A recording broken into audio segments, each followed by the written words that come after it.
요한복음 14장 6절 한 절 말씀드리겠습니다. 우리 다 같이 일어나셔서 우리 한 목소리로 봉독해 올리겠습니다. 다 같이 함께 봉독하겠습니다. 시작. 예수께서 이르시되 내가 곧 길이요 진리요 생명이니 나로 말미암지 않고는 아버지께로 올 자가 없느니라. 아멘. 자리에 앉아주시기 바랍니다. 제가 기도하겠습니다. 좋으신 아버지 하나님, 오늘도 웬일인지 웬 은혜인지 우리를 주의 은혜의 전전으로 불러주시고 하나님의 그 영광 앞에 서게 하심을 감사합니다. 우리가 무엇이간데 이토록 우리를 사랑하셔서 독생자 예수 그리스도를 우리를 위하여 십자가에 내어 달리게 하시고 예수 그리스도의 죽음으로 말미암아 우리를 죄 가운데서 저주와 사망 가운데서 건져내시고 우리의 모든 죄값을 치르시고 새 생명 허락해 주시니 감사합니다. 주 예수 그리스도를 알고 난 이후에 우리의 삶이 천국의 삶이 되기를 원합니다. 매일매일 주님과 동행하는 믿음의 삶이 되게 하시고 잠깐 왔다 가는 나그네 같은 인생길에 세상 것 부여잡고 세상 것 때문에 마음에 낙심하거나 절망하거나 염려 근심하지 말게 하시고 하나님의 나라, 영적인 나라, 그 거룩한 하나님 나라의 영광을 위하여 믿음으로 매일매일 승리할 수 있는 우리들 되게 하여 주시옵소서. 오늘도 주일 예배로 함께 모입니다. 성령께서 우리 가운데 운행하여 주시고 악하고 추하고 더러운 것들, 우리의 마음 가운데 여러 가지 쓴뿌리와 미움들, 또 여러 가지 세상적인 생각과 탐욕들은 다 예수 그리스도 십자가 보혈로 덮어주시고 오늘 이 시간이 하나님의 영광을 보는 주님을 만나는 축복의 시간 되게 하여 주옵소서. 감사드리며 예수님의 이름으로 기도드립니다. 아멘. 할렐루야. 오늘 말씀의 제목은요 아주 쉽습니다. The Way, 그 길이라는 제목입니다. 이걸 보고도 모르시는 분은 없겠죠? 그래서 그 길이라는 제목으로 함께 은혜를 나누길 원합니다. 1983년 12월 8일이 아마 필라델피아, 미국 뉴욕 밑에 있는데요, 필라델피아에 상당히 추웠던 혹한이 몰아쳤던 때였다고 합니다. 그때 12살 난 트레버라는 아이가 그 자기 집에서 자기가 덮고 있는 그 담요를 가지고 나가 추위에 떨고 있는 노숙자에게 담요를 가져다 주게 됩니다. 언론에서 이 사실에 대해서 크게 대서특필하고, 그리고 난 다음에 이 트레버의 한 소년의 선행으로 말미암아 많은 일들이 벌어졌다고 합니다. 한 대학 동아리에서는 자원봉사원으로 전부 다 이렇게 사인을 하기도 하고요. 또 패스트푸드점에서는 푸짐한 음식거리를 제공하기도 하고, 또 미국 육군 보급 담당하는 장교는 군인들에게 제공하고 남은 담요, 코트 같은 것을 이 노숙자들에게 가져다 주었다고 합니다. 호주 오니까 노숙자들 참 안 보이더라고요. 미국에 가도 남미엔 노숙자들이 하도 많아서 노숙자들을 보면서 노숙자들을 위해서 이렇게 돕는 아이였구나 하는 생각이 들었습니다.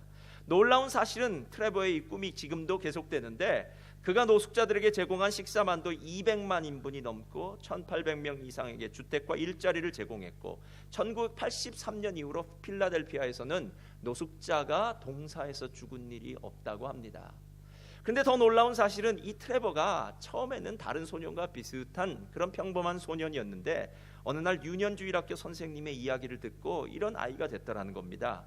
하나님은 우리 한 사람 한 사람에 대해 꿈을 갖고 계신단다. 두 눈을 크게 뜨고 지켜보렴.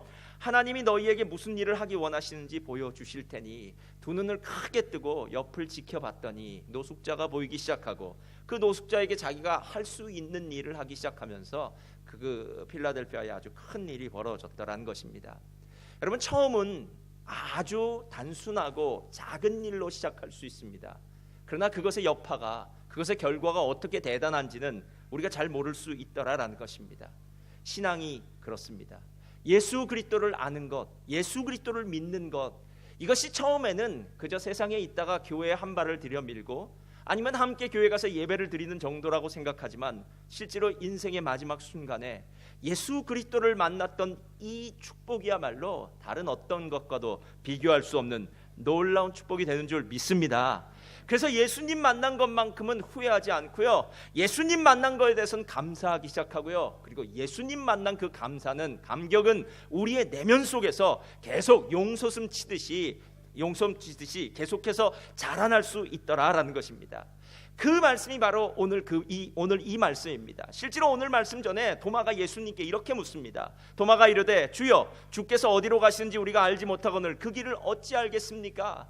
주님이 말씀하시는 그 길, 그 구원의 길, 영생의 길, 생명의 길, 천국의 길, 그 길이 어떻게 하면 도달할 수 있겠습니까? 라고 물을 때 저와 여러분이 너무나도 잘 아는 요한복음 14장 6절의 말씀이 들려집니다. 내가 곧 길이요 진리요 생명이니 나로 말미암지 않고는 아버지께로 올 자가 없느니라.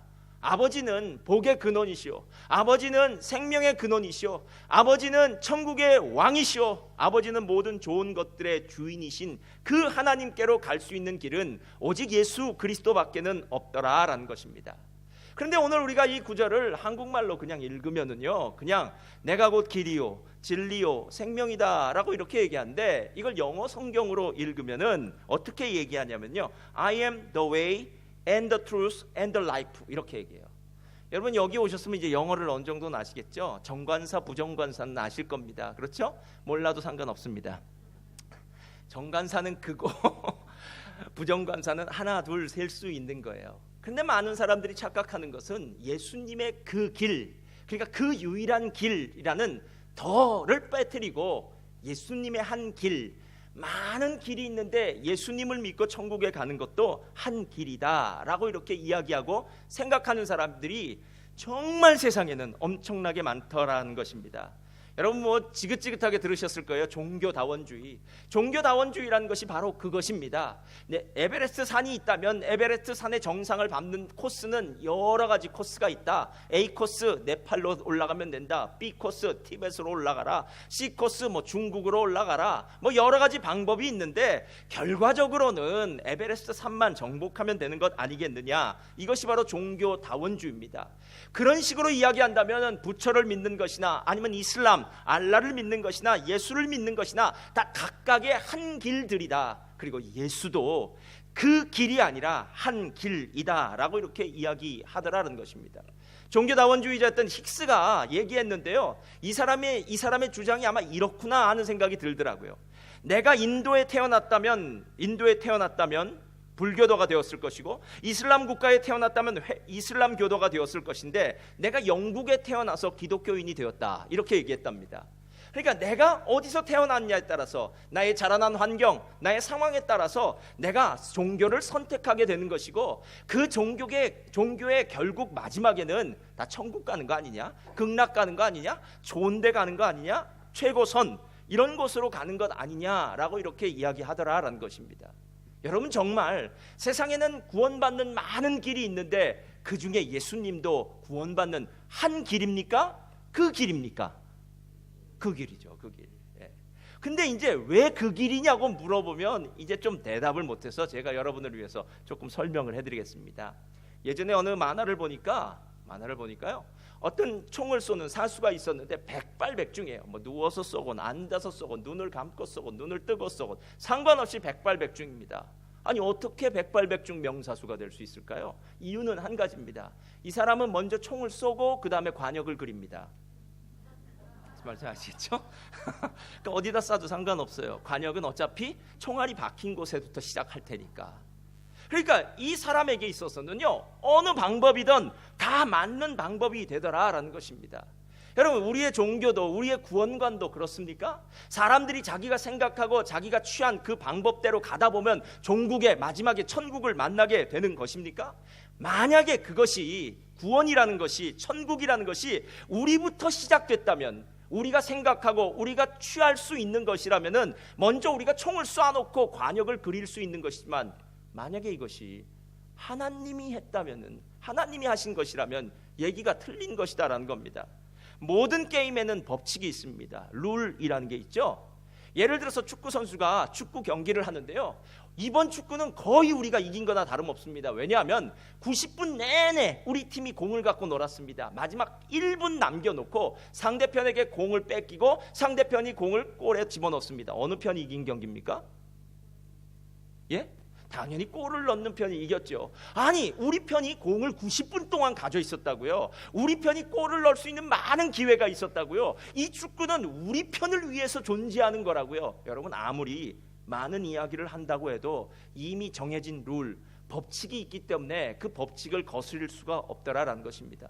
어떤 분이 저에게 와서 목사님, 저는 불교도입니다. 저는 이슬람교도입니다. 저는 타 종교를 믿고 있습니다. 그런데 그건 목사님의 길이고요, 제 길은 다릅니다 라고 얘기한다면 저도 할 말은 없습니다.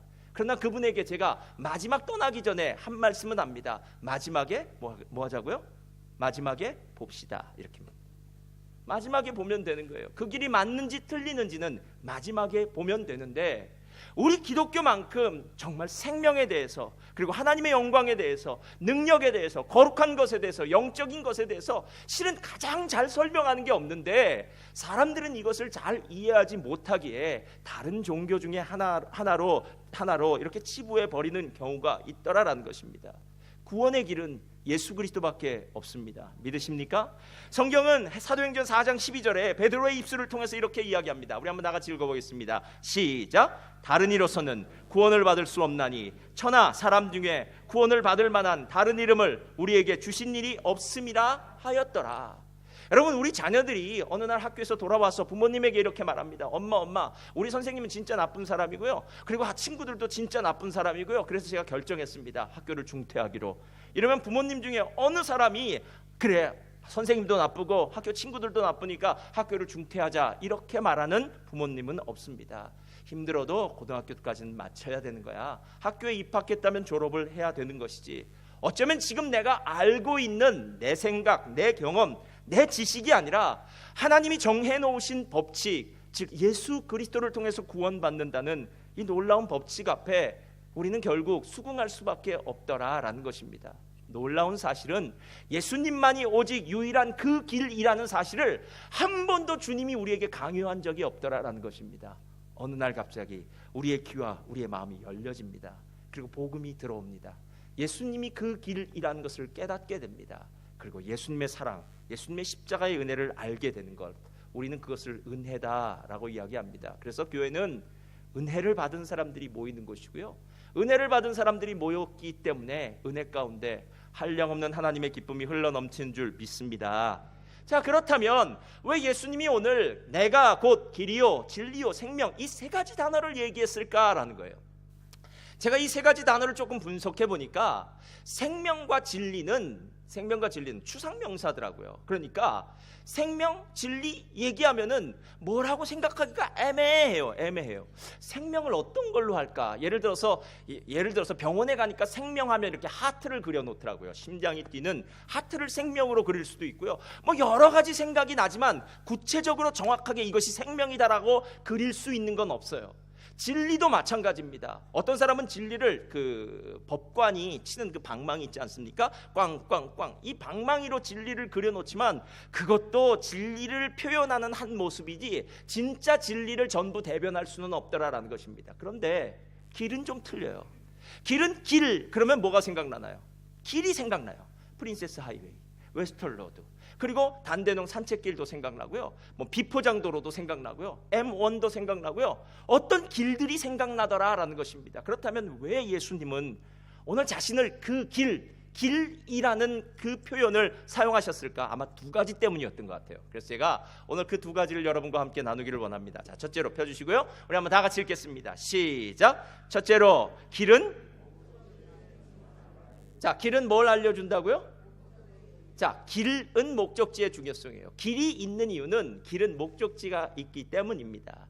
예전에 속담 중에 격언이죠. 모든 길은 로마로 통한다라는 말이 있습니다. 모든 길은 로마로 통한다는 것은 이거예요. 그리스 사람들은 지식적인 철학을 발전시켰다면 이 로마 사람들은 토목을 발전했어요. 건축 토목이요. 그런데 많은 속주들, 아프리카와 아시아와 유럽에 있는 많은 속주들이 있었는데 그 속주들을 정복하면서 로마가 가지고 있었던 관이 하나 있었다면 길을 닦는 거예요. 길. 그래서 모든 속주의 길은 다 로마와 연결을 시켜놔서 결국은 로마가 가지고 있었던 그 권위가, 법의 권위죠. 권위가 모든 속주에게 다 도달될 수 있도록 길을 닦는 민족이 바로 로마 민족이었다라는 것입니다. 어느 길도 그 길을 따라가면은 종착역이 안 나타나는 길은 없습니다. 반드시 나타납니다. 그 길이 만약에 여기 그 일본 국도가 호주 전체를 돈다 그러더라고요. 만약에 일본 국도가 호주 전체를 돈다면은요, 결국 이 일본 국도의 종착역은 내가 지금 서 있는 이 자리로 다시 돌아오는 것이 될 수밖에 없더라라는 것입니다. 그렇다면 오늘 길을 이야기하면서 그 길의 특징은 종착역에 있다라는 거예요. 종착역. 그 길의 종착역은 천국입니다. 믿으십니까? 그 길의 종착역은 하나님이 계신 영원한 새하늘과 새 땅인 줄 믿습니다. 그래서 신앙은 궁극적으로 근본적으로 천국을 소망하고 바라고 새하늘과 새 땅을 바랄 수밖에 없는 거다라는 겁니다. 나이가 이제 서서히 들어가시는 우리 나이 연로하신 분들이 계십니다. 연로하신 분들에게 만나서 인생에 대해서 물어보면 다 이렇게 얘기합니다. 허무합니다. 너무 빨리 지났습니다 라고요. 너무 빨리. 그래서 얼만큼 빨리 지났습니까? 그러면 옛날 일이 엊그저께 같습니다 그래요. 어제 같다면 너무 빠른 것 같고 그 다음을 치면 너무 먼 것 같아서 엊그저께 같은 인생. 지금 나이는 60이 되고 70이 되고 80이 되셨는지 모르지만 이 안에는 아직도 어린아이 같은 옛날의 내 모습이 남아있는 것, 이것이 인생이더라라는 거예요. 아무리 오랜 세월을 살아서 지금 전 세계에서 제일 오래 산 사람이 116세라고 하는데요, 116세 즉 1899년에 태어나신 그분도 인생을 되돌이켜보면 정말 아무것도 아닌 것 같고 남아있는 것은 정말 이제는 연약한 육체밖에 없더라라는 것입니다. 여러분, 이 땅이 중요합니까? 천국이 중요합니까? 만약에 우리가 이 땅에서 영원히 살 수 있다면 이 땅의 것들로 우리의 삶을 풍족하게 채우고 땅에서 주는 기쁨 가운데서 우리가 살 수 있겠지만, 만약에 땅의 것들이 언젠가는 다 시원한 별것 없어지면 나중에 우리의 인생은 허무할 수밖에 없지 않겠느냐라는 거예요. 전도서의 말씀을 보면은 솔로몬이 이야기합니다. 내가 노비들을 많이 사서 부려보기도 했다. 내가 음악하는 사람들 불러다가 음악도 한번 들어보았다. 내가 사업도 해봤다. 내가 아내들을 많이 1000명씩이나 얻어보기도 했다. 내가 큰 건물을 건축해보기도 했다. 내가 농사를 지어보기도 했다. 그런데 내 나이 지금 들어서 나중에 보고 나니까 다 헛되고 헛되니 헛되고 헛될 뿐이다 라고 이야기합니다. 제가 여러분들에게 지금 인생은 다 헛됩니다. 그러니까 당장 오늘부터 그냥 대충 사십시오 라고 얘기하는 것이 아니라 이 땅이 그렇다라는 거예요. 땅의 속성이요. 영원할 것 같은 그것이 시간이 지나고 난 다음에도 영원하지 않더라라는 거예요. 진짜 좋아야 되는데 좋아지지 않더라는 거예요. 시간이 지나면 지날수록 아무것도 의미가 그렇게 예전처럼 많아지지 않더라라는 것입니다. 그래서 골로새서 3장을 보면은 사도 바울이 이렇게 이야기합니다. 우리는 둘 중에 하나에 속한 사람이다. 하나는 땅에 속한 사람, 하나는 하늘에 속한 사람. 그런데 예수 그리스도를 믿고 난 다음에 우리는 하늘에 속한 사람이 된다라는 겁니다.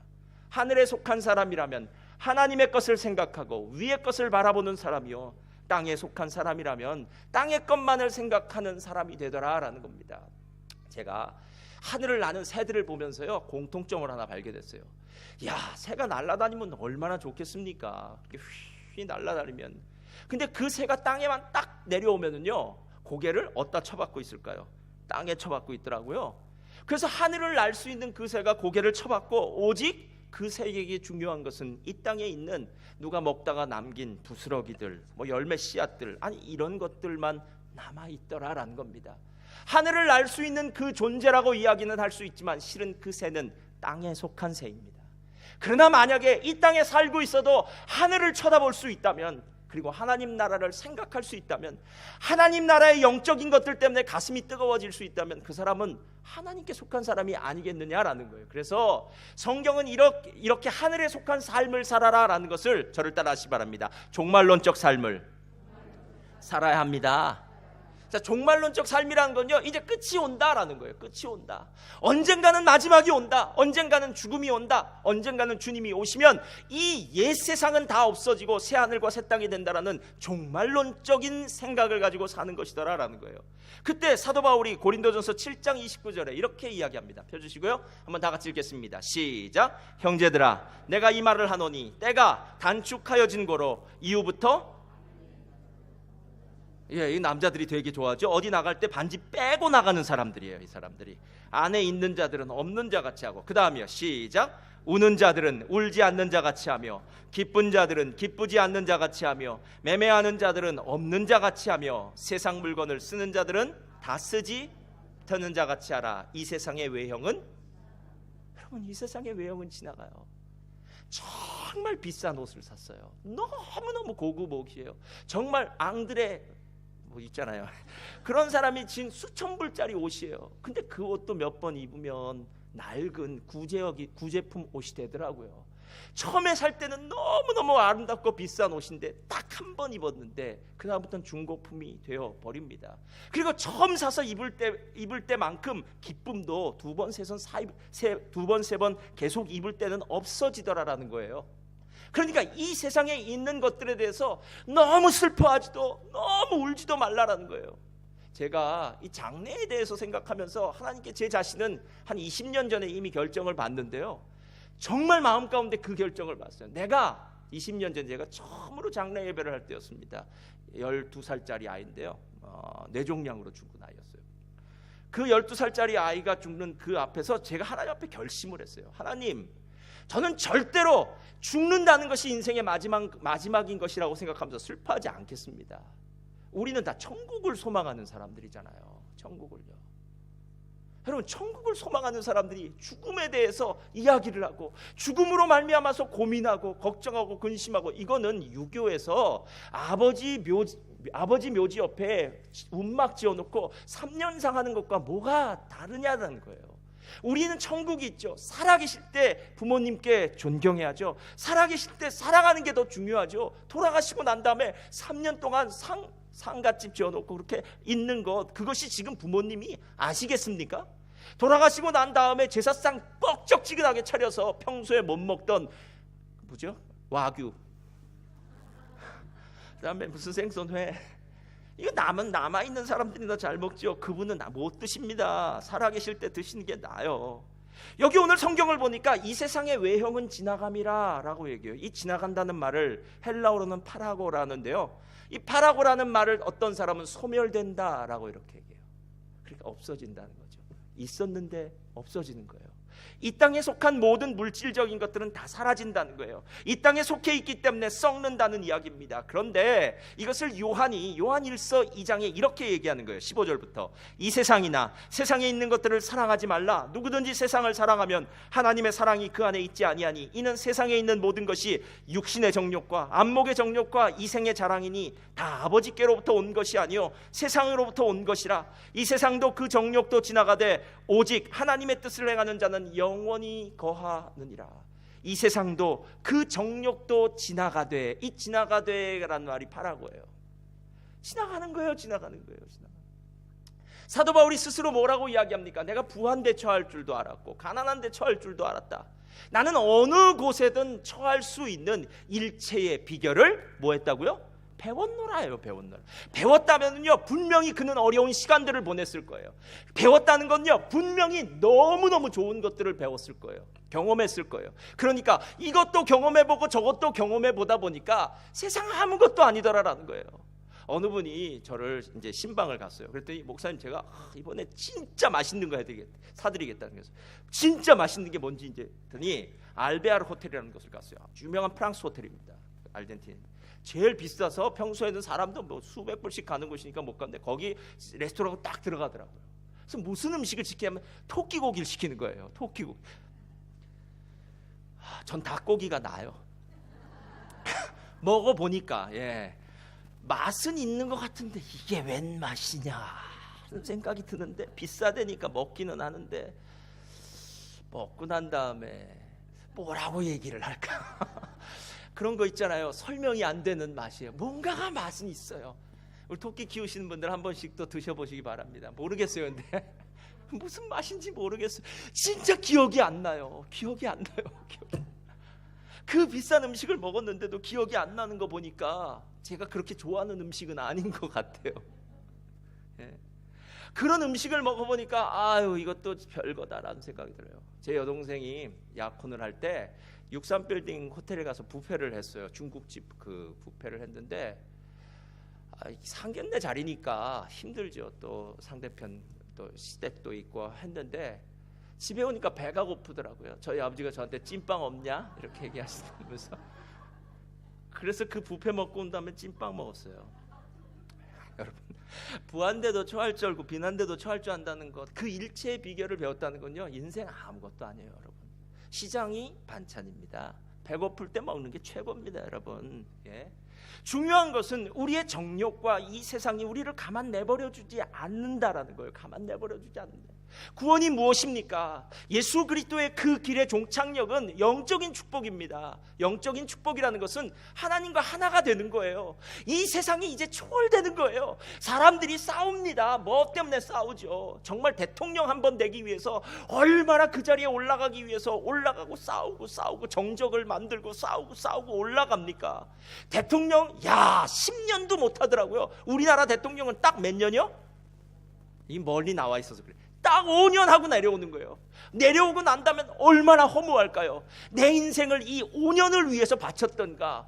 그 5년이 끝나고 난다면 저기 백담사에 가든지 저기 어디로 가든지 딴 데 내려가야 되는 인생이잖아요. 예? 청와대에서 떠나야 되는 거 아닙니까?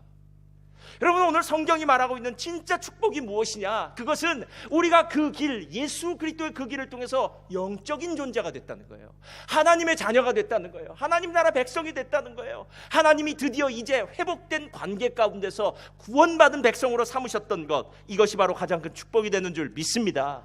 여러분, 만약에 우리 가정에 새로운 아이가 태어났습니다. 이제 응애하고 태어났을 때 간호사가 이제 아빠의 품에 안겨줍니다. 그 아이 보면서 아빠가 웃을까요, 울을까요? 울기도 해요. 어떤 아빠들 운다고 하는데 웃을까요, 승질 낼까요? 웃어요. 예, 웃어요. 근데 그 아이가 도대체 무슨 일을 했기 때문에 웃습니까? 그 아이가 학교 가서 공부를 잘했나요? 부모님의 영광이 됐나요? 생긴 걸 보니까 장동건처럼 생겼습니까? 애기 태어나면 다 거기입니다. 여러분, 자라나 봐야 알아요. 또 자, 그 아기가 한 일은 아무것도 없어요. 그런데 그 아빠가 그 아기를 안아들고 기뻐하는 것은 이게 누구 집 자식이에요? 우리 집 자식이니까 기뻐하는 거죠.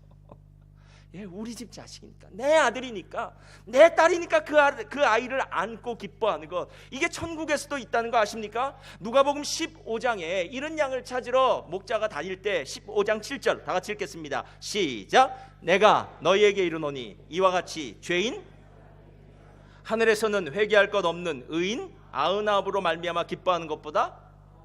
여러분, 오늘 죄인이 한 일이 뭐예요? 회개한 것밖에 없어요. 죄인이 예수님 이름 믿은 것밖에 없습니다. 그 길에 들어온 것밖에는 없어요. 이제 주님을 아버지라고 부른 것밖에는 없습니다. 그런데 바로 그 사실이 오늘 하나님에게는 기쁨이요, 이 땅을 사는 우리들에게는 어쩌면 더 큰 기쁨이 되어야 되는데, 이게 이제 문제가 되더라는 거예요. 여러분, 그 길의 종착역인 천국을 바라보는, 정말 영적인 것을 바라보는 신앙생활을 하면 참 좋겠는데, 우리라는 존재가, 우리 안에 있는 죄성이 영적인 것을 바라보지 못하게 해요. 여러분, 에릭 프롬 아실 겁니다. 소유냐 존재냐. 책은 안 읽었어도 책 표진 봤을 겁니다. 에릭 프롬은 유대인이었더라고요. 1990년에 태어나서 세계 제2차 대전 때 나치가 유대인을 학살할 때 미국으로 건너가서 거기서 공부를 하고 책을 썼더라고요. 소유와 존재를 이야기할 때 이 사람이 말하는 것은 이거예요. 인간이 더 똑똑해지고 더 많은 것을 갖고 더 누리고 더 발전하는 초인간이 된다고 행복도 초행복이 되겠느냐라는 거예요. 그러니까 인간은 소유로 말미암아, 소유 양식으로 말미암아 절대로 행복해질 수가 없다라는 거예요. 우리도 마찬가지 아닙니까? 언제가 제일 좋습니까? 그러면 어렸을 때요. 그때 형제들이요, 반찬 하나 먹으려고요, 고구마 하나 더 뺏어 먹으려고 막 했던 게 지금은 기억이 납니다. 여러분, 지금 고구마 갖다 주면 욕합니다. 예. 그때는 맛있었어요. 그때는요, 우리에게 있어서 진짜 행복은 그때 가지고 있었던 추억들이지, 내가 무엇인가를 가지고 있는 그 소유가 영원토록 우리에게 행복을 가져다 주는 게 아니더라라는 거예요. 그래서 이 유대인이었던 에릭 프롬은 성서를 알았기 때문에 구약 성경에서 이렇게 얘기하는 겁니다. 이스라엘 백성들이 애굽에 살 때에 그들은 소유 양식으로 살았다는 거예요. 자, 무슨 양식으로 살았다고요? 소유 양식. 애굽에 있을 때 그들은 왜 오이, 부추 이런 거 먹었어요. 고기를 뜯어 먹었어요. 그러니까 애굽에 살 때 노예로 살기는 했지만 소유했어요. 근데 하나님께서 그 소유 양식으로 살던 그들을 애굽에서 건져내셔서 어디로 데리고 가십니까? 광야요. 광야는 소유가 아니라 존재 양식으로 사는 거예요. 이제 너희는 부르심을 받았다. 하나님의 거룩한 백성이 되었다. 소유된 나라가 되었다. 하나님의 택하신 족속이 되었다. 이제 하나님과 관계하는 거예요. 그런데 광야에 나와서 보니까 먹을 게 없는 거예요. 애굽에서 누리던 게 없는 거예요. 집도 없는 거예요. 아무것도 없는 거예요. 야 모세요, 우리를 이 광야에서 죽게 하려고 이곳에 꺼내놨냐 하고 불평하고 원망하는 것, 바로 이스라엘 사람들이 아니겠느냐라는 거예요. 신약을 얘기하면서는 이렇게 이야기합니다. 신약에서 예수님께서 사단을 물리치실 때 사람이 떡으로만 사는 것이 아니요, 하나님의 입에서 나오는 모든 말씀으로 사는 것이라. 떡이 중요한 게 아니라 말씀이 중요하다는 거예요. 여러분, 사람이 배가 고프면은요 도적질을 합니다. 그러나 사랑을 잃으면 목숨을 끊습니다. 그 이유는 무엇입니까? 보이지 않는 사랑이 눈에 보이는 물질적인 빵보다도 훨씬 가치가 있다는 것은 여러분이 더 잘 아시지 않습니까? 제가 한국에 가서 제 친구를 만났습니다. 그 친구가 대학교 때 저와 참 친한 친구였어요. 얼마나 친한 친구였는지 몰라요. 저와 절친 중에 절친이에요. 근데 그 친구가 대학 때는 참 어렵게 살았는데 나중에 돈을 많이 벌었더라고요. 그래서 한 10년 후에 제가 이제 이민을 가고 10년 후에 딱 만났는데, 어디서 만나자 그래서 저는 이제 추리닝을 입고 이제 한국에 잠깐 나왔으니까 이렇게 두꺼운 옷을 입고 겨울에 이렇게 기다리는데 벤츠가 앞에 쫙 서더라고요. 그래서 딴 사람인가 보다. 쟤는 지하철 타고 올 테니까. 그래서 이렇게 기다리고 있는데 내리는데 긴 롱코트를 입었는데 멋있는 사람이 하나 내려요. 그랬더니 제 이름을 부르는 거예요. 제 친구였어요. 그래서 하여튼 돈을 꽤 벌었나 보더라고요. 그래서 그렇니 저렇니 하고 얘기를 한참 했어요. 그리고 난 다음에 이제 서로 만나서 재미있게 하다 또 몇 년이 흘렀어요. 이 사람은 언제나 몇 년이 흐르고 난 다음에 봐야 돼요. 흐르고 났어요. 몇 년이 흘렀어요. 그래서 이제 너희 애들은 어떻니, 우리 애는 어떻니 이렇게 했어요. 근데 몇 년이 흘렀는데 제가 여의도에 이제 선교대에 갔으니까 여의도 호텔로 찾아왔어요. 그런데 얼굴이 그냥 코가 그냥 쭉 빠져가지고 이렇더라고요. 그래서 요새 사업이 안 되냐 했더니 잘 된대요. 그럼 왜 그러냐 했더니 딸이 요번에 후기에도 떨어졌다는 거예요. 대학교 들어가는 딸이 후기에도 떨어져서 지금 고민이 많다는 거예요. 그래서 네 딸은 어떻게 됐냐 그러더니 우린 붙었지. 이렇게 했죠. 그러니까 한 판에 그냥 역전이 되는 거예요. 한 판에 역전이 되는 거예요. 야, 인생 이렇게 한 판에 역전되는구나. 그러니까 그때 그 기쁨이 어느 날 자녀가 대학교를 지금은 들어가서 이제 졸업을 했을 거예요. 잘 들어갔겠죠. 후기를 떨어졌다는 그 고통이 압도하다 보니까, 문제가 있다 보니까 자기가 지금 살고 있는 그런 기쁨이 다 사라져 버리더라라는 거예요.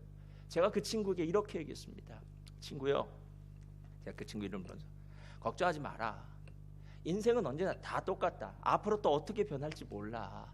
몇 년 있다 또 그 애가 시집 잘 가면 네 인생은 대박 나는 거니까 걱정하지 마라. 근데 내가 보기에도 그럴 것 같다. 딸 이쁘잖아. 그랬더니 또 그렇다 그러는 거예요. 그래서 그렇다. 여러분, 인생 아무것도 아닙니다. 여러분, 존재라는 것이 무엇입니까? 천국을 바라보는 사람은 내 소유 때문에 갈등하지 않아요. 그런데 천국에 대한 생각, 종착역에 대한 생각이 사라지다 보면 자꾸 우리끼리 기재기를 하더라라는 거예요. 교회는 축복의 자리 아닙니까? 정말 그리스도 예수의 이름으로 구원받은 백성들, 부르심을 입은 자들이 모이는 곳 아닙니까? 또 그 교회를 우리가 좀 짜겠어요. 그래서 셀로 자르지 않았습니까? 셀 모임은 정말 예수 잘 믿는 사람들이 함께 모이고, 교회에서는 교제 나누고 말하기 힘드니까 셀끼리 모여서 여러 가지 하면서 교제도 나누고 밥도 먹고 여러 가지 하는 거 아닙니까? 그래서 셀은 존재 양식을 나누는 곳이 돼야 되는데, 셀이 딱 모였더니 존재 양식은 안 나누고, 그러니까 우리가 구원받고 은혜가 이건 안 나누고, 딱 집에 들어가자마자 못 보던 가구네 이렇게 얘기 시작하는 거예요. 그럼 언제 샀어? 어디서 샀어? 얼마야? 이러면서 또 옆에 거들어요. 그거 아직도 남아있대 이러면서 시작하면은 오늘 존재 양식이 아니라 셀 모임은 소유 양식으로 끝나는 거예요. 그래서 나중에 끝나고 나면 집에 오면은 이제 부부와 싸움이 시작되는 거예요. 당신은 아직까지 저런 것도 못 샀다는 둥, 왜 우리 집은 이렇게 짱냐는 둥, 다음번에 셀 모임 안 가겠다는 둥, 이렇게 얘기하면서 결국 하나님이 기뻐하시는 그 존재 양식, 천국에 대한 영적인 기쁨은 사라져버리고 이 땅의 것들만 있게 되더라라는 겁니다. 자녀도 마찬가지 아닙니까? 정말 눈에 넣어도 아프지 않은 자녀들, 정말 그 자녀들이 우리 자녀입니다. 자녀들, 어제도 그 자녀였고 오늘도 그 자녀입니다. 문제는 우리가 달라지는 거죠. 어제는 예뻐 보이고 오늘은 미워 보이는 것일 뿐입니다. 제가 알던 어느 두 집사님이 계셨어요. 이 두 분이 정말 청년 때부터 이민 제가 오래 가서 만났어요. 두 분이 진짜 절친이에요. 진짜 절친이에요, 두 사람. 청년 때 이 두 분이 결혼도 늦게 했어요. 그래서 우리가 두 분에게 뭐 별명도 붙여주고 막 그랬어요. 그 별명은 여기서 안 얘기하겠습니다. 하여튼 두 분은 친구예요. 친구 아주 친구예요. 결혼도 한 명이 하니까 또 따라 하더라고요. 그래서 나중에 30이 넘어서 두 분이 결혼했어요. 근데 어떻게 된 일인지 이 두 분의 인생이 달라지기 시작했어요. 한 분에게는 물질적인 축복이 부어지기 시작했어요. 가게를 냈는데 정말 요즘 말로 하면 대박을 맞았어요. 정말 한철 장사하면 집 한 채씩 살 정도로 막 대박을 맞은 거예요. 대박. 한쪽은 경제적인 것은 아는데 자식의 대박을 맞았어요. 딸이 넷이에요. 그래서 자녀의 대박을 맞았어요. 그리고 건강해요. 근데 이쪽은 경제적인 것은 좋은데 건강이 약하고 또 아이도 한 명 또 천국으로 먼저 보냈어요. 제가 어느 날 이분에게 물어봤어요. 뭐라고 물으면 이렇게 물었어요. 혹시 지금 친구를 보니까 친구는 경제적으로 상당히 좋은 상태에 있는데 그 친구와 비교해서 보니까 본인은 뭐 경제적으로도 부족하고 뭐 여러 가지 힘들고 있는 거는 오로지 건강밖에 없는 것 같은데 어떻게 생각하느냐라고 얘기하니까 이렇게 얘기하는 목사님, 전 감사해요. 이렇게 건강하게 신앙생활할 수 있다는 게 너무 감사하다는 거예요. 그래서 혹시 바꾸면 어떨까요? 안 바꾸겠다는 거예요. 정말 감사했다는 거예요. 여러분, 건강이 복입니다. 일어설 수 있다는 것, 걸을 수 있다는 것 복이지 않습니까? 음식 먹을 수 있다는 것도 복이고요. 뒤로 잘 나오는 것도 복이더라고요. 안 나오면 문제가 심각해져요. 병원에 계신 분들 그런 경우 많더라라는 거예요.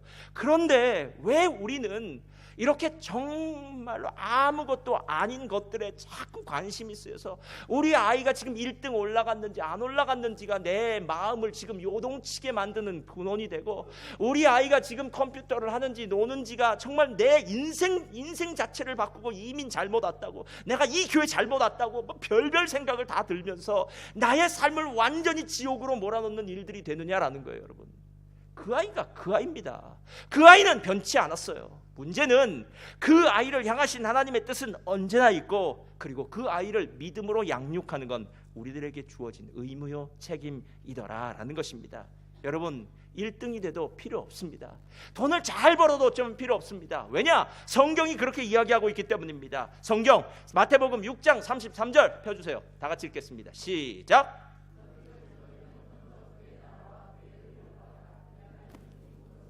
만약에 여러분이 하나님 이 땅에서 정말 풍성한 부를 누리신다면 그것은 다 덤으로 얻어지는 거예요. 왜?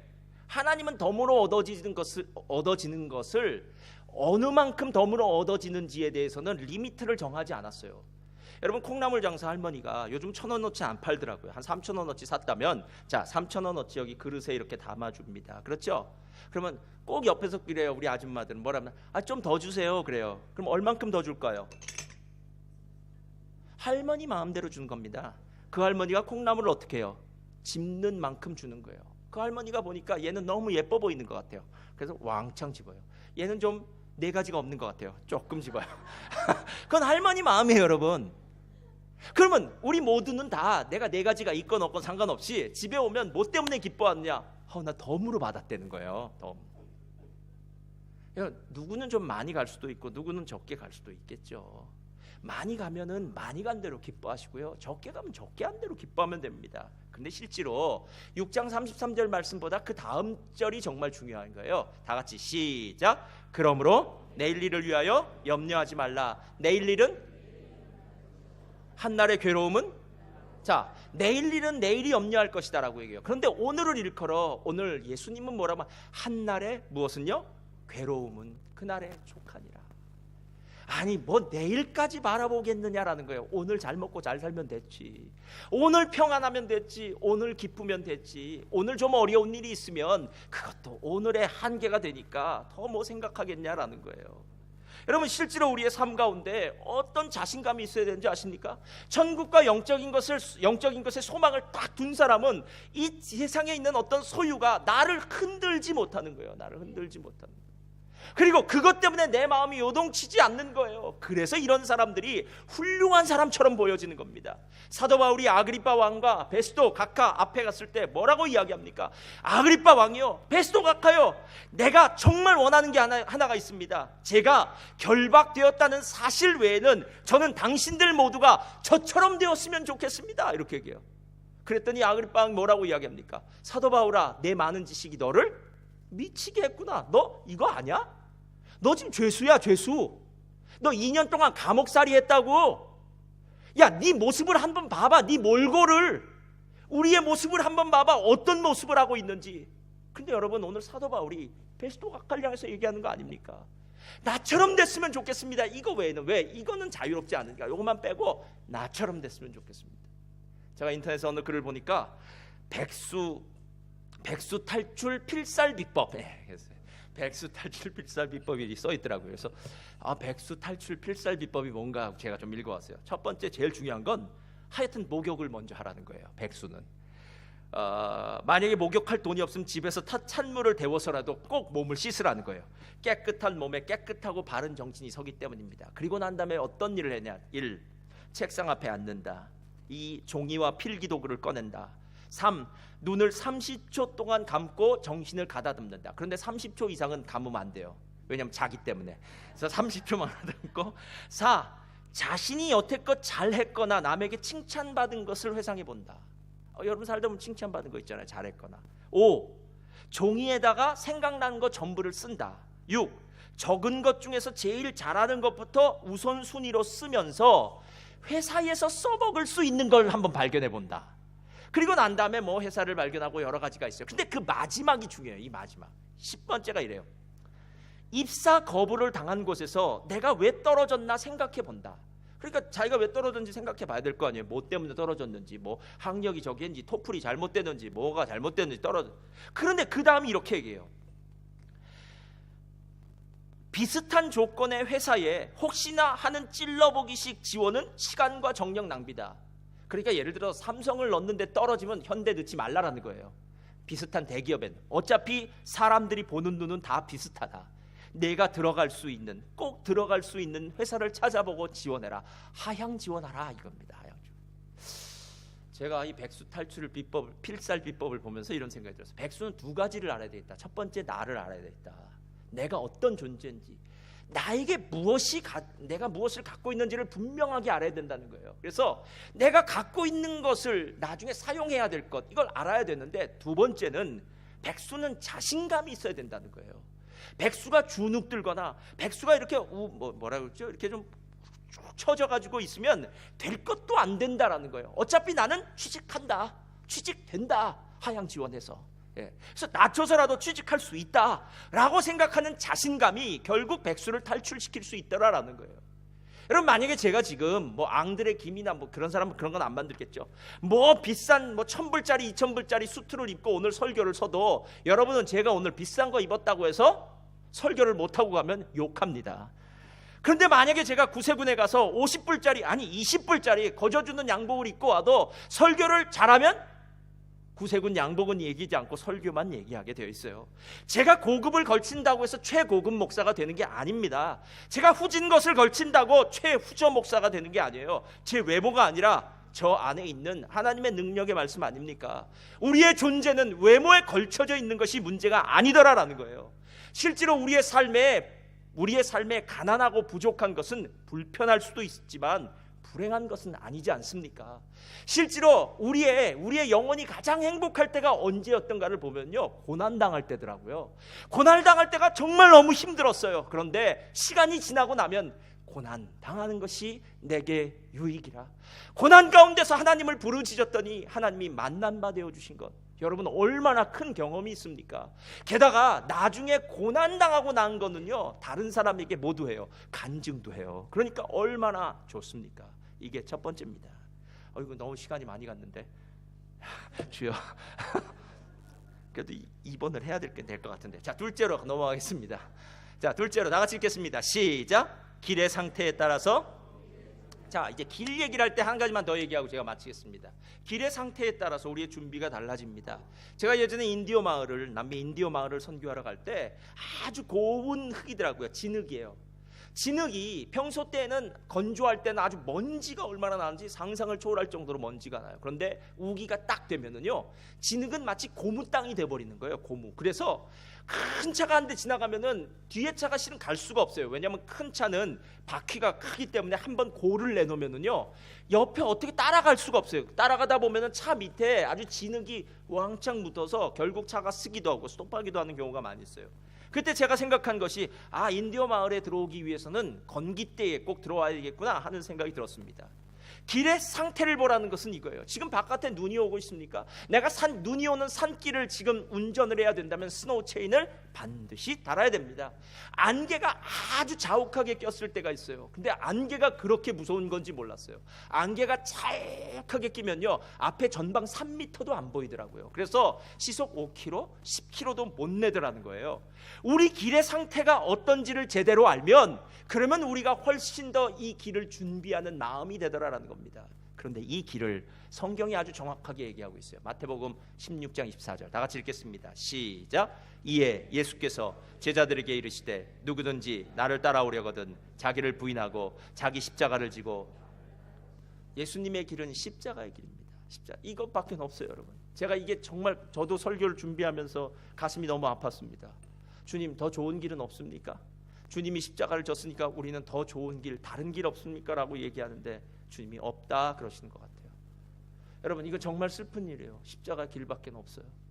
그러니까 저와 여러분이 만약에 주님을 따르는 것이 그냥 좋은 침대에서 누워서 앞에 있는 한 100인치짜리 테레비 보면서 요즘 마사지기도 좋으니까요, 마사지 하면서 주스 마시면서 이렇게 신앙생활 할 수는 없어요. 십자가의 길을 걸어갈 수밖에 없어요. 근데 중요한 것은 그 십자가의 길이 진짜 생명의 길이기 때문에, 진짜 가치 있는 길이기 때문에 그 길을 따라가는 것이 축복이더라라는 거예요. 예수님 당시에 예수님은 세 부류의 사람을 만났습니다. 첫째는 무리, 두 번째는 제자들, 그리고 세 번째는 예수님을 대적하는 사람들을 만났어요. 근데 예수님이 무리나 대적하는 사람들에게는요, 책망을 하기도 했지만 실제로 예수님의 사역의 포커스는 언제나 제자들에게만 있었어요. 그래서 제자를 삼는 것, 제자들이 예수님을 어떻게 따라와야 되는 것에 대해서 예수님은 많은 말씀을 하셨어요. 누가복음 14장을 보니까 이렇게 얘기합니다. 수많은 무리가 함께 갈새 예수께서 돌이키사 이르시되 물은 내게 오는 자가 자기 부모와 처자와 형제와 자매와 더욱이 자기 목숨까지 미워하지 아니하면 능히 내 제자가 되지 못하고 누구든지 자기 십자가를 지고 나를 따르지 않는 자도 능히 내 제자가 되지 못하리라. 정말 하나님보다 다른 어떤 것들을 더 사랑하지 않는 사람, 하나님을 가장 사랑하는 사람이 되어야 된다는 것, 내 십자가를 지고 주님을 따라가는 것, 이 사람이 능히 제자가 된다라고 얘기해요. 그리고 난 다음에 예수님이 두 가지 비유를 드세요. 어떤 비유냐면, 하나는 망대를 세우고자 할 때 그 망대에 소용되는 그 돈을 계산하고 망대를 세우지 않겠느냐라는 거예요. 그러니까 건축할 때 건축비 계산하고 건축하지 않겠느냐라는 거예요. 당연하죠. 만약에 건축비를 계산하지 않고 대충 나중에 되겠지 생각하면서 건축하다가 건축비가 다 떨어지면은, 그러면 공사하다가 중간에 그쳐져야 되니까 그건 잘못된 일이라는 거예요. 두 번째, 전쟁을 하러 나갈 때에 상대편의 병력이 3만 명, 우리 편이 병력이 10,000명이라면 우리 편이 더 좋은 무기를 가지고 있다거나 다른 방법이 없다면 빨리 상대편에게 화친하는 것이 좋은 것이다. 상태를 보면서 계산을 하면서 결정을 해야 되지 않겠느냐라는 거예요. 자, 이 말이 제자도에 나온 말이에요. 제가 이제 여러분에게 말씀드릴게요. 주님을 믿는 것은 정말 대단한 일입니다. 근데 주님을 믿는 것이 어느 날 그냥 마음에 그냥 슬쩍 와닿아서 오늘 교회 오니까 참 기뻤다, 아니면 나는 이미 나서 순복음교회 다니니까 너무 좋았어 하고 난 그 교회 가면 내가 친한 집사님도 계시고 우리 셀 정말 영원 무궁토록 이 셀이었으면 좋겠어, 하여튼 별별 생각들이 다 있어요. 그런데 그것 때문이 아니라 진짜 한 번은 계산해 봐야 된다는 거예요. 진짜 주님을 따라가는 것이 좋은 것이냐는 계산이에요. 근데 그 계산의 마지막 33절에 이렇게 얘기해요. 자, 다 같이 읽겠습니다. 14장 33절 시작. 이와 같이 너희 중에 누구든지 자기의 모든 소유를 버리지 아니하면 능히 내 제자가 되지 못하리라. 여러분, 이건 정말 무서운 얘기예요. 너무 무서워서 우리는 웬만하면 이런 구절들은 얘기를 안 하고 넘어가요. 왜냐하면 말하는 저도 힘들고요, 듣는 여러분도 힘들어요. 그래서 우리는 함께 이런 얘기 하지 맙시다, 교회선 이라고 서로 계약을 맺기도 해요. 근데 여러분, 여기서 잘 한번 생각해 보세요. 모든 소유라고 할 때 우리는 물질적인 것들만 생각하지만 실은 그렇지가 않아요. 우리의 소유 중에는 우리의 시간이 있어요. 시간. 그리고 우리의 은사가 있어요. 우리의 가족도 우리의 소유가 되겠죠. 또 우리가 가진 물질 당연하겠죠. 우리의 시간도 있겠죠. 실은 내 삶의 주인이 바뀌어졌느냐라는 거예요. 하나님의 주권, 그걸 로드십이라고 하죠. 하나님이 진짜 나의 주인이 되었느냐라는 거예요. 노예가 하는 일은 아주 단순합니다. 오늘 가서 청소해, 그럼 청소하는 거예요. 비가 와도 청소하라면 청소하는 거예요.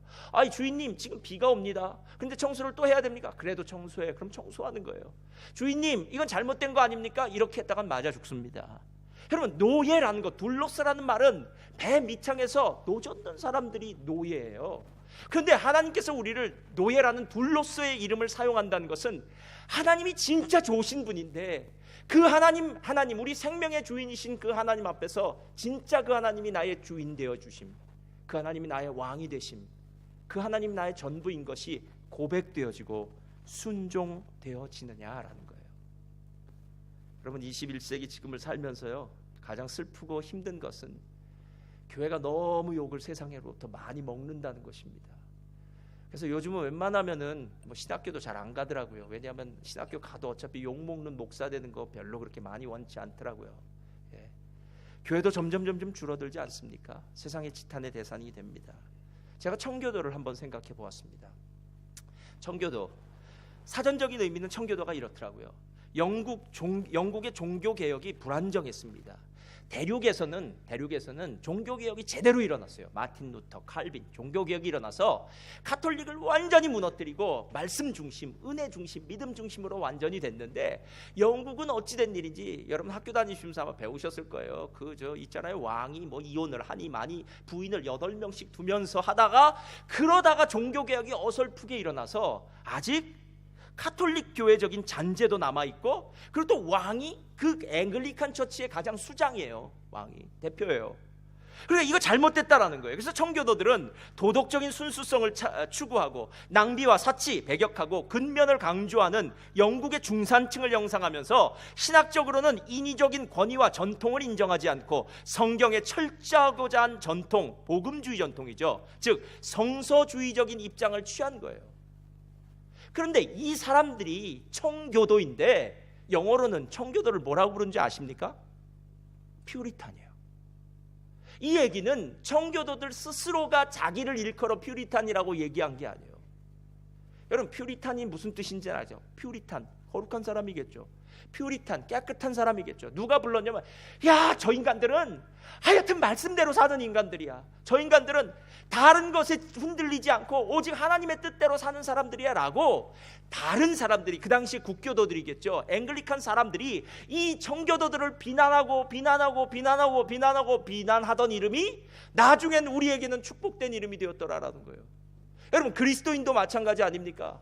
그리스도인이라는 이름은 초대교회에서는요 아주 비굴한 이름, 비참한 이름, 아주 문제 있는 이름이었습니다. 어떻게 십자가에 죽은 그 죄수를 따라다니는 사람, 그 죄수인 그리스도라고 부르는 사람의 노예들이라고 불릴 수 있겠습니까? 그런데 나중에 초대교회 사람들은 그리스도인이라고 불리워지는 그것에 대해서 감사하기 시작했습니다. 나는 그리스도인이다. 나는 그리스도인이다. 여러분 오늘 초대교회 사람들은 사도행전을 보니까 이렇게 불리워졌다고 합니다. 그 도를 행하는 사람들, 그 도의 사람들, 이렇게 불리워졌다고 하더라고요. 그러니까 그 길의 사람들이라는 뜻이에요. 여러분 다른 어떤 것으로는 우리의 정체성이 나타날 수 없습니다. 우리가 잘생긴들 장동건만큼 잘생겼겠습니까? 송중기만큼 잘생겼겠습니까? 우리가 돈이 많은들 이병철 회장보다, 이병철은 벌써 이미 돌아가셨고, 예, 이건희 회장만큼 많이 있겠습니까? 세상에 있는 거는 다 비교되는 거잖아요. 근데 한 가지 우리가 얘기할 수 있는 건요, 예수님이 내 안에 계시고 그 도가 내 안에 있기에 내 인생이 가장 행복한 인생 아닙니까? 가장 축복된 인생 아닙니까? 누가 우리에게 물어볼 겁니다. 김씨라면 김씨겠죠. 김씨는 뭐가 그리 좋아서 매일 그렇게 싱글벙글 웃고 사나? 라고 물어보면 그럼 뭐라고 대답하시겠습니까? 예수님 때문에 아닙니까? 자녀가 잘 돼서 기뻐하는 거 한 며칠 안 갑니다. 예. 남편이 이번에 뭐 선물 사줘서 기뻐하는 거 딱 이틀 가더라고요. 예. 우리가 잘해서 하는 것들 며칠 안 갑니다. 그런데 예수님 때문에 그 도를 따라서 사는 사람들이라는 이름은 영원토록 갑니다. 오늘 저와 여러분의 삶 가운데 그 축복이 임하시기를 예수님의 이름으로 축원드립니다. 주님 감사합니다.